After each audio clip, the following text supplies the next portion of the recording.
Hey there, Horne-Ellstrom here. Welcome to day 1951 of What's You Up To Now, documenting the journey originally as I transitioned from the brick and mortar corporate world of businesses to the online world of businesses in 2017, and just kind of started doing video every day. I wanted to get comfortable doing video, knowing that I could hop on, talk about something, share some information every day, and some hopefully of valuable information. Started doing a bunch of different things, did annual challenges. This is, I think, our 8th online annual challenge, or the 8th one that I have participated in.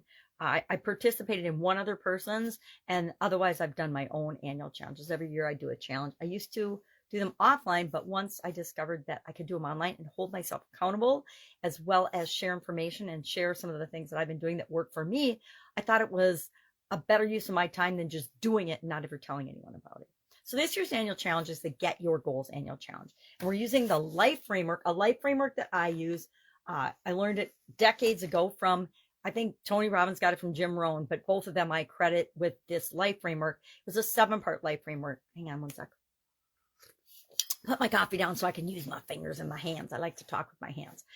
Physical, mental, emotional, spiritual, financial, relationships, and contribution were the original 7 categories of the life framework that I've used for decades. But in 2021, following the pandemic, I was in a coaching program, and confidence and communication were central to the discussions in that coaching program. It was a group coaching program. And I decided that I was going to add them to that year's goals and life framework. And I just kept adding them. And I started adding them to my challenges because I was doing monthly challenges back then. And as well as an annual challenge. But then last year and this year, I've done an 11-part, not 11, a 9-part life framework: physical, mental, emotional, spiritual, financial, relationships, contribution, communication, and confidence.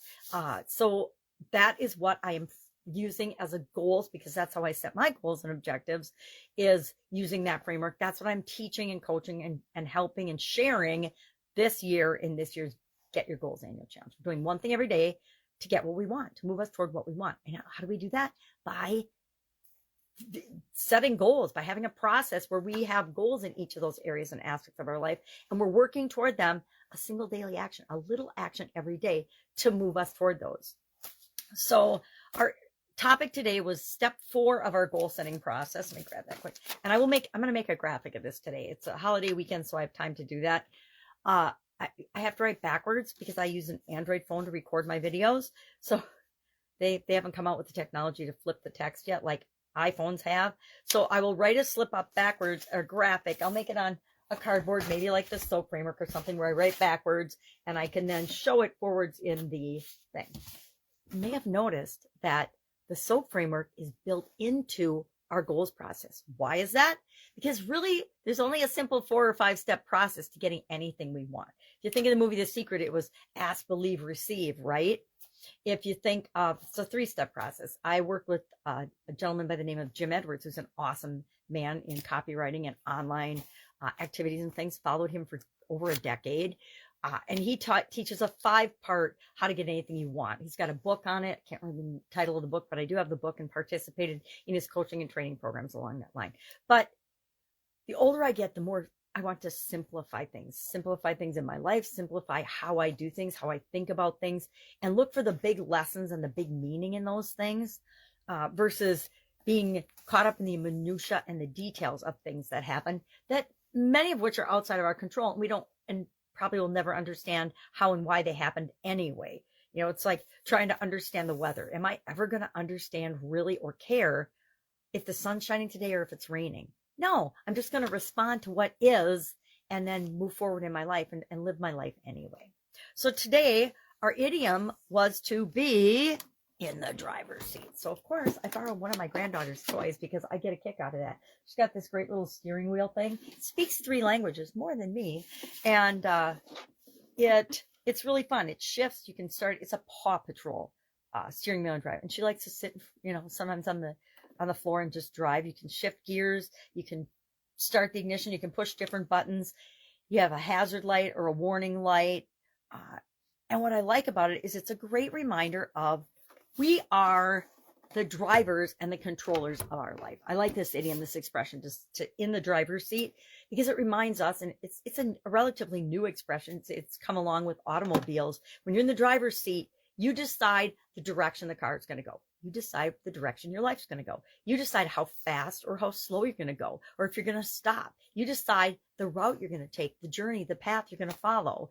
Everything is up to you when you are in the driver's seat and in control of your own life. Guess what?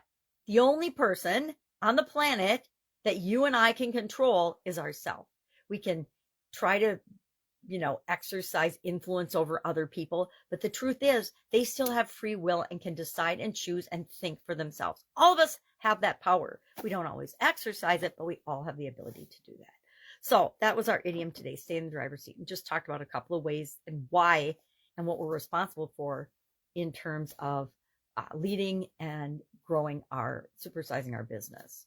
So it's a holiday weekend here. If I can help you in any way, ask.